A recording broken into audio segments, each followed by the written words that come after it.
Je vois énormément de personnes gâcher leur vie, gâcher la qualité de la vie qu'ils sont censés mener parce que tout simplement, ils sont en train de très mal gérer leur temps, à faire des choses qui ne leur rapprochent pas vers l'essentiel de leur vie. Savez-vous que si vous passez 6 heures de votre temps à faire des choses qui ne vous approchent pas de votre objectif pendant 60 ans de votre vie, vous aurez déjà perdu 15 années de votre vie devant soit la télévision, à scroller sur Internet ou à faire du hataya ou à regarder des telenovelas, à faire des choses qui ne vous rapprochent pas vers votre objectif, vers l'essentiel de votre vie. Alors comment mieux gérer son temps? Comment s'organiser pour améliorer la qualité de la gestion de son temps? Parce que votre capacité à mieux gérer votre temps dépend de la qualité de la vie que vous allez tout simplement vous faire. Alors comment vous y prendre? Je vous donne tous ces détails juste après ça.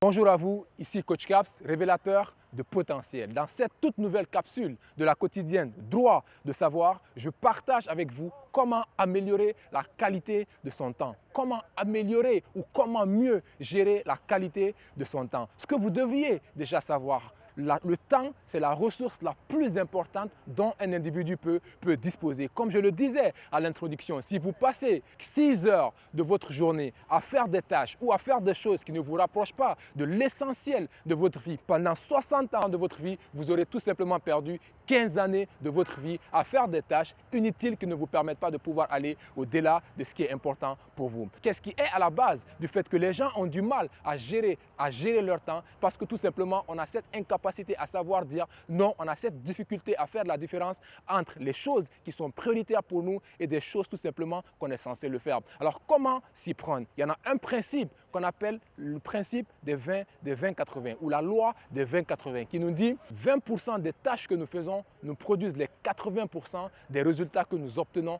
dans notre vie. Et à notre niveau, on doit également mobiliser les 80% de notre temps, les 80% de notre énergie et mettre ces choses à la disposition des 20% de tâches qui vont nous produire les 80% des résultats que nous recherchons. Ce qui veut donc dire qu'il faut retenir que ces 20% des relations que nous entretenons qui nous produisent les 80% du bien-être que nous recherchons, ces 20% des livres que nous lisons qui nous produisent les 80% de satisfaction en termes de recherche de réponses, ces 20% des tâches que nous exécutons dans nos journées qui nous produisent les 80% des résultats que nous obtenons. Et nous également, à notre tour, on doit désormais mobiliser 80% de notre temps, 80% de notre énergie, 80% de nos pensées et 80% de nos argents qu'on met à la disposition des 20% d'actions qui vont nous produire les 80% des résultats que nous recherchons. Il y en a une des affirmations que le plus souvent qu'on évoque, c'est cette affirmation de dire qu'on n'a pas le temps. Et souvent, quand vous partagez des choses avec des gens, rapidement, ils vous disent « je n'ai pas le temps ». En réalité, on a toujours le temps pour faire ce qui est prioritaire pour nous. En soi, le fait de dire qu'on n'a pas le temps, c'est une sorte d'irresponsabilité, fuir sa responsabilité et ne pas assumer sa responsabilité. La responsabilité commence quand on a cette capacité à savoir dire non. Pour être beaucoup plus productif en termes de temps, ne dites plus jamais « je n'ai pas le temps », mais plutôt dites « ce n'est pas ma priorité ». Parce que quand c'est la priorité, on trouve toujours ce qu'il faut faire pour aller vers l'essentiel qu'on recherche dans sa vie. Et autre chose, quand on prend par exemple, prenons les commerciaux, prenons un jeune qui est à la recherche d'un emploi. Le plus souvent, quand il sort de chez lui en tant que commercial pour aller faire des prospections commerciales, il va évoluer sa productivité en termes du nombre d'heures travaillées, tandis qu'il ne faut pas mesurer sa performance en termes de nombre d'heures travaillées, mais plutôt en termes de résultats. Pouvoir améliorer sa qualité de son temps, c'est de ne plus mesurer son temps ou sa productivité en termes de nombre d'heures travaillées, mais plutôt il faut le mesurer en termes de résultats atteints.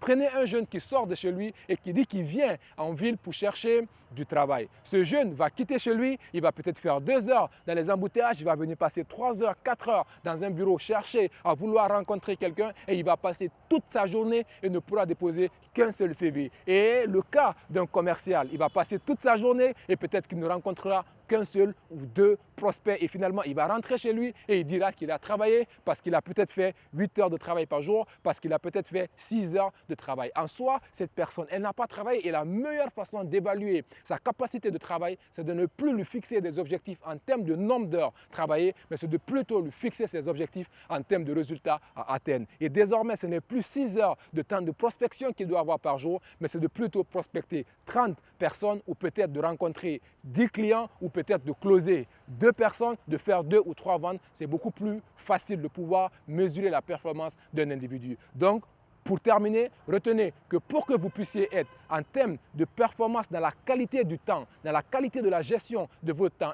votre premier défi, c'est de savoir dire non.